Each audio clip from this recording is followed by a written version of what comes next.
Assalamualaikum, hello guys. Saya Wirano dari My Recovery Sharing, channel berkongsi ilmu dan pengalaman semuanya tentang addiction dan recovery. Kalau anda suka video ini, tolong share kepada orang lain dan sila subscribe dengan menekan butang di bawah ini. Sharing kali ini dengan topik jangan biar sleep menjadi relapse. Semasa saya bekerja dulu, saya selalu ditanya oleh resident dan klien tentang makna sleep dan relapse kerana dia orang confused dengan term ini. Kita selalu mendengar perkataan sleep dan relapse jika kita pernah masuk ke dalam program. Secara umumnya, sleep bermaksud tergelincir, manakala relapse pula adalah jatuh semula. Profesional pemulihan atau addiction professional dapat membezakan di antara sleep dan relapse dengan melihat pada niat orang yang menggunakan dada itu sendiri. Sleep adalah penggunaan dada atau substan tanpa dirancang dan terus berhenti pada penggunaan pertama itu sendiri. Relapse pula mempunyai impak negatif yang lebih teruk. Ini berlaku apabila orang itu gagal untuk meneruskan proses kepulihannya dan mengambil semula dada atau substans secara berterusan sehingga menjadi full-blown relapse. Untuk lebih mudah difahami, kita lihat dari konteks yang lain iaitu diet. Contohnya, apabila kita cuba mengamalkan diet sama ada nak kurus atau mungkin kerana ada penyakit seperti diabetes dan lain-lain. Tiba-tiba satu hari kita pergi kenduri dan lihat banyak makanan manis yang mengancam dan sedap-sedap.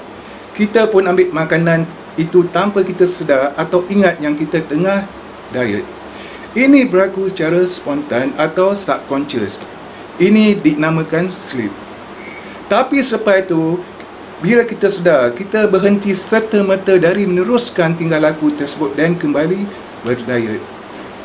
Tetapi di sudut lain pula, semasa dalam tempoh berdiet, kita pergi ke kedai serbaguna dan membeli kek, makanan ringan dan kemudian aiskrim. Lepas itu kita makan benda-benda itu semua. Esok dan seterusnya kita melakukan rutin yang sama dan terus meninggalkan amalan diet itu. Insiden seperti ini dinamakan relapse atau jatuh semula. Okey, kita berbalik kepada sleep. Sleep adalah pengambilan dada atau alkohol tanpa dirancang dan ia berlaku secara spontan atau tanpa berfikir. Sebagai contoh, kita baru saja bertengkar dengan seorang kawan. Dalam keadaan marah dan bengang, kita pergi membeli dan minum sebotol alkohol. Tetapi selepas itu kita terus berhenti. Kita sedar atas kesilapan dan kita berazam untuk tidak buat lagi. Saya nak kongsi sedikit major trigger atau pencetus utama sleep. Nombor 1. Automatic negative thought atau pemikiran negatif secara automatik. Ada orang panggil lintasan minda, ada juga orang memanggil lintasan memori.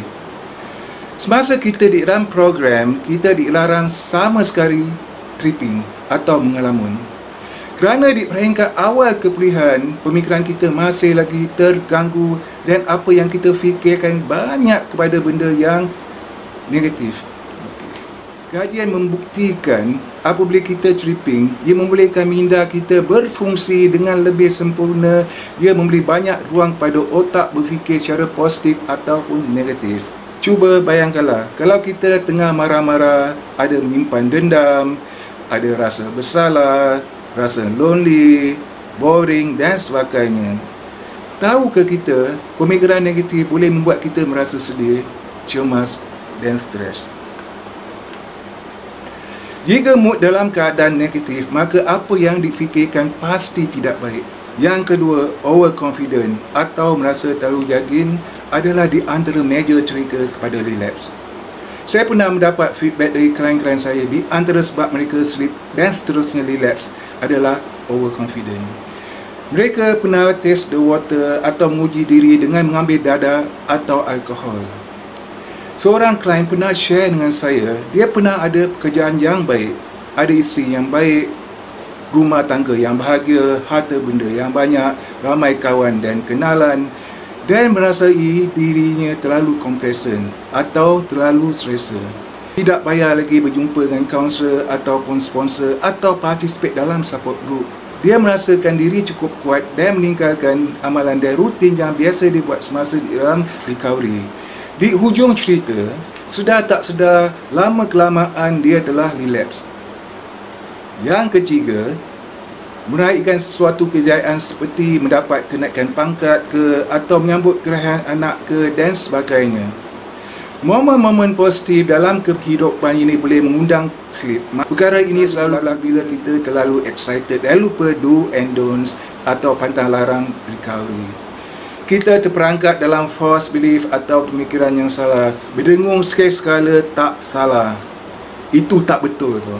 Kita kena belajar yang kejayaan itu akan menambahkan lagi tanggungjawab kita dan stres.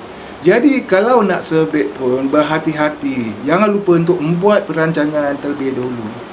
Yang keempat, selalu berada di tempat yang terdapatnya dadah dan alkohol. Tempat-tempat ini adalah jalan atau lorong-lorong yang kita selalu gunakan setiap hari untuk pergi kerja atau ada urusan lain di mana terdapatnya aktiviti penagihan dan pengedaran dadah. Ada seorang klien saya pernah share dia slip kerana dia berada di dalam situasi ini. Dia berjalan kaki ke tempat kerja yang terdapatnya pub-pub hampir setiap hari. Dia merasakan kepilihannya tidak akan terjejas kerana dia bukan alkoholik. Pada satu hari, atas perlawanan seorang kawan dia pun minum 2 botol bir. Apa yang dia tak faham, selepas itu dia ada craving atau mempunyai keinginan yang sangat kuat untuk mengisap dadah pilihannya, iaitu heroin. Tip yang saya nak share apabila kita di dalam slip. Tip yang pertama, mengaku atas kesilapan kita dan belajar dari kesilapan itu. Yang kedua, selalu berjumpalah dengan kaunselor, terapis atau sponsor. Jangan ponteng support group meeting supaya kita dapat pandangan baru, sokongan, dorongan dan bimbingan. Yang ketiga, jangan lupa untuk berkongsi masalah kita dengan keluarga dan orang yang sangat rapat dengan kita. Ingat, jangan biarkan slip menjadi relapse. Bila kita sudah relapse, ia akan mengambil masa yang sangat lama untuk memulakan kehidupan dan mendapat semula kepercayaan dari orang. Bayangkanlah kalau kita relapse, hubungan kita dengan keluarga dan saudara mara entah ke mana. Kawan-kawan semua melarikan diri. Hilang pekerjaan, harta benda habis dijual. Hidup tidak terurus sampai tidur di atas kotak dan di bawah jambatan.